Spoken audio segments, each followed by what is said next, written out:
Hi, welcome to Quilting with Lori. My name is Lori Dickman. Today I want to share with you 5 very simple quilts that you can put together using my Speedy Solutions techniques. You'll find those techniques in a video that I've linked below. I'll have that video linked where you can go out and watch the video. This is the corresponding book that follows that. These are my Speedy Solutions techniques to cut, sort, organize, and get your scrap stash ready to go to make beautiful quilts. I also have a corresponding patterns book. Between these two books, you get all of the techniques that you need to get your scrap stash ready to go, plus 17 beautiful scrappy quilts. Today, what I want to focus on is just simply 5 quilts that are very easy to make, and they only involve squares and rectangles. You can put them together quickly, plus your scrap stash is already cut, sorted, and organized, so all you have to do is take an empty container to your stash, which you've already cut, sorted, and organized, pull what you need in the way of lights, mediums, and darks in the sizes that you need of each of the squares or strips, and then bring it to your sewing machine and start sewing the pattern. 4 of the patterns that I'm going to be sharing with you today are already in my book set. 2 of them are in the techniques book and 2 of them are in the patterns book. So if you already have the book set, you have the patterns. There is one other pattern which I have available for you as a pattern, and all of this is out on my website, and you'll have links below to take you there.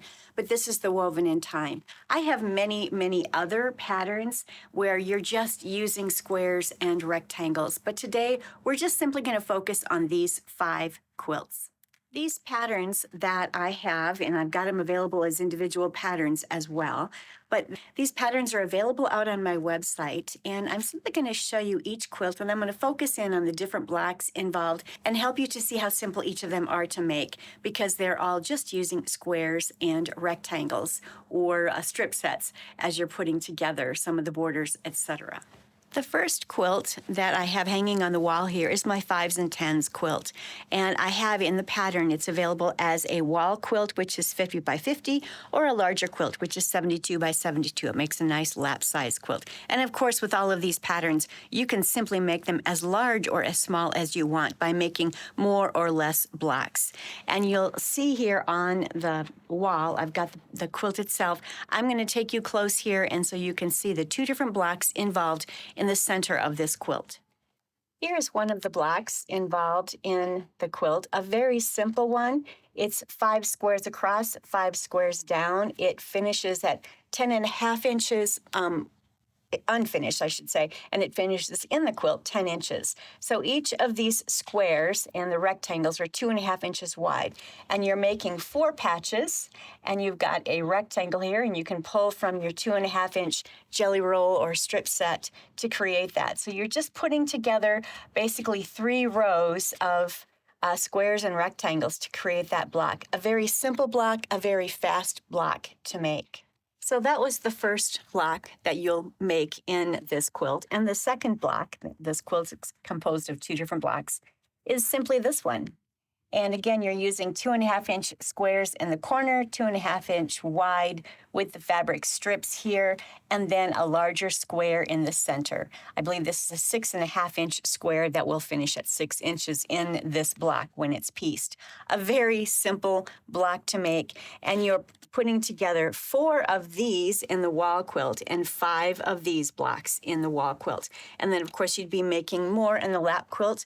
And if you chose to make this quilt as a queen size or a king size, you would just continue making these 2 blocks and putting it together in the rows until you got it as large as you wanted it to be.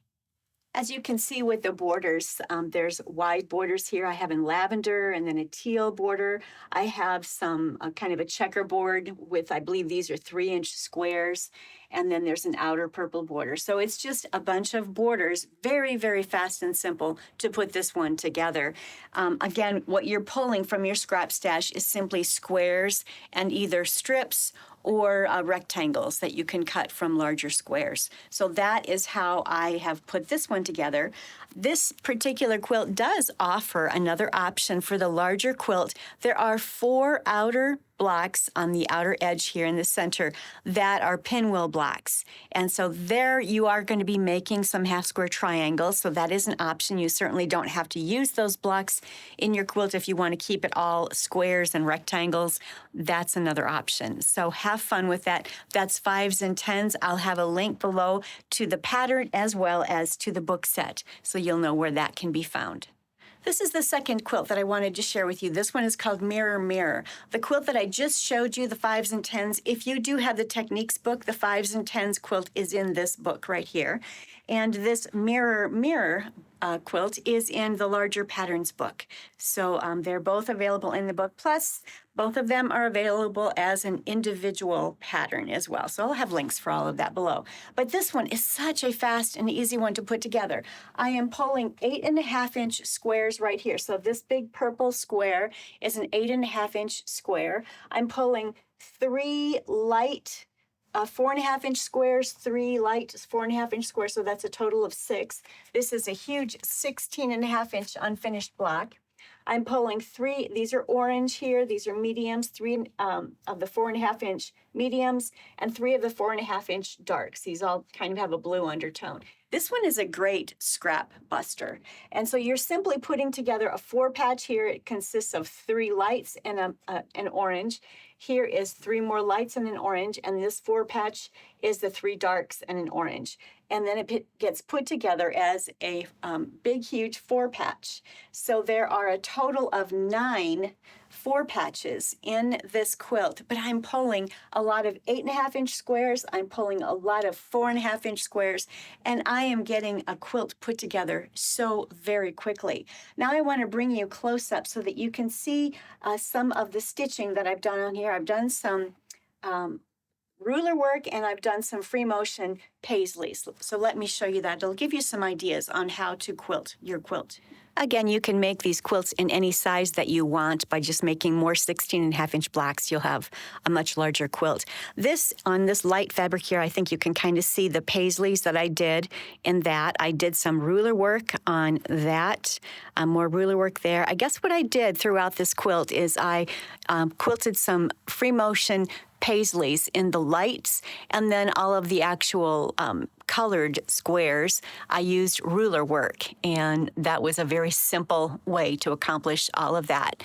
Out in the border, let me bring you over here where you can see this better. I did a feather. I love to do free motion feathers, so I did a feather all the way up and down there, and I did the squiggly lines here along this light border. I do like to use an inside light border around my Scrappy quilts. I often do that, and then I audition from my scrap stash to locate a fabric for my outer border. And this peach colored worked very, very well for this quilt. All right, here's another quilt where I am using nothing but squares and rectangles to put this together. Very easy to do. This one's called Chains of Nines, and it is available both as an individual pattern, and if you already have my Techniques book, it's in the Techniques book. So it's available in either place here. And I want to share with you on the pattern itself, in both the book as well as the individual pattern. It's available as a large quilt, 84 by 84 inches, and as a wall quilt, 62 by 62 inches. So you've got a couple of options there as you put it together. You'll see on the wall, I've done it in some mauves and pinks, and just a very simple one to put together. The block itself here is a huge 9-patch. Look at that, just a huge 9-patch. So that's why it's called the Chain of Nines. Here's another huge 9-patch, but in this case, we're using 2 darks, 4 lights, and then we're putting these 3 blocks together, these 9 patches. These squares here are actually 9 patches of the lights, mediums, and the darks. So we've got 1, 2, 3 blocks across and 3 blocks down, a total of 9 blocks in this wall quilt. And then, of course, the other quilt would be even larger. Very easy to make. For this one, I simply did a pantograph on my long arm. I simply did an edge-to-edge pattern as I put it together. The outside borders are a little 1.5-inch wide, and it's a strip of 3 different colors, the medium, the light, and the dark. And that is how this one is put together. My fourth quilt that I want to share with you is my Illusions quilt. I love this quilt. It's a really fun one to make. It's very simple. It looks difficult, but it really isn't. I love the movement that is created by the method that we use to put this together. This Illusions quilt is available as just an individual pattern, or if you happen to have the Scrappy Patterns book, it's also in that book. So you can check that out. But to put these together, we're simply putting together a dark block and a light block of those colors, and then we are cutting them on the diagonal. So let me show you this. It's basically a 5-patch. It's 2 rectangles and 3 squares. So we're putting it together as a 5-patch, 2 rectangles on each side, and then the lights in the center square there. And here is another one. So this is considered the dark with the light and the light with the dark. And then we're simply going to cut it on the diagonal. So each of these blocks is going to be cut on the diagonal. And when we do that, let me see if I can kind of fold this so it looks like it's going. So it's going to end up looking like that. So it's going to be dark on one side, light on the other side. You can make this using nothing but scraps, just making sure that you've got a nice dark side and a nice light side. I did use fabrics that were from a particular fabric line. These were reds and these were blues, and that's what I chose. It was something that I had, and it was really fun to put it together. It's actually a Christmas fabric is what this is, but you can certainly make this as scrappy as you want just by pulling squares and rectangles or with the fabric strips from your stash and creating a beautiful quilt called Illusions that really has some wonderful movement within the quilt. Just a quick heads up, I will be teaching this class at the Paducah, the American Quilting Society Paducah show in April. So hopefully I'll see you there. I believe the class has been filled up. It's to full capacity right now. But I'm looking forward to seeing many of you there as you take this class in April. This last quilt that I want to show you today is my Woven in Time quilt. It is a newer pattern, so it's not in any of my books, but it is available as an individual pattern out on my website, and I'll have it out there for you. I do have this written up so that it's a wall quilt, and there's a couple of different variations on laying out this quilt. Here I have it as a small wall quilt on my tabletop here. A very simple one to make. Again, you're simply using nothing but rectangles and squares. There are no half square triangles in this at all. Goes together beautifully. This is a border out here. So all of this out here is a pieced border using rectangles, smaller rectangles and squares. And this right here is one of the blocks that you see with the white here and then the dark in the center. So that is one of the blocks. And we're simply using, I believe these are 2.5-inch wide with the fabric strips cut to the proper length. And then we have 2.5-inch squares. Here, some dark ones, dark and light, dark and light. And then we've got with the fabric strips here and the red square in the center. That is how that one was put together. There are 2 light and dark squares, and there are 2 medium and dark squares in this. And this works out well for a small wall quilt or a table for your tabletop also. So all of the patterns that I've shared with you today, all 5 of these, plus many, many others, were made using my Speedy Solutions techniques, which I teach in this book as well as in a video, which I will link below so you can watch that video. It corresponds to the book, and it just walks you through step by step and everything that you need to do to get your scrap stash cut, sorted, organized, stored, and ready to use to make beautiful quilts. And I like to store most of my stash in these nice Tupperware or plastic containers. These are considered shoe boxes. You can get these at the dollar store, IKEA, Target, Walmart, you name it, they're available everywhere. And that's how I like to store mine. I do identify whatever is inside the container. In this case, I've got the 2-inch bin here, so I've got 2-inch squares. I do store my strips, whether it's 1.5, 2, 2.5, 3-inch wide strips in these containers as well. I do have some other square type plastic containers in which I can store my larger 6.5, 7, 8, 9, 10-inch squares. So I love to keep them all stored with a nice tight lid.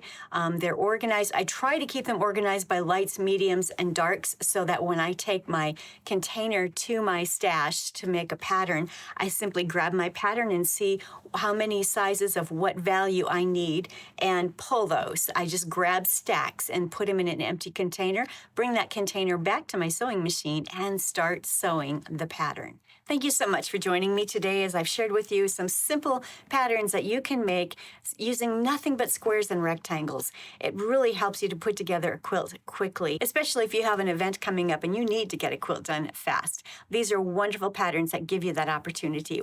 Or maybe you're a new quilter and you just want to start with some simple but beautiful patterns that allow you to use nothing but squares and rectangles. So those are options that you have with these patterns. And please check the playlist below. I've got a bunch of scrappy quilts that do offer patterns that have nothing but squares and rectangles that are involved in making the pattern. So check that out. I've got a lot of information linked below. I do have the link for the book set. If you're interested in the book set, I'll have links to get you to my quilt shop on my website so that you can purchase just maybe the individual patterns. Maybe there was one of these patterns that you saw today that you really want to make, and that'll be out there for you as well.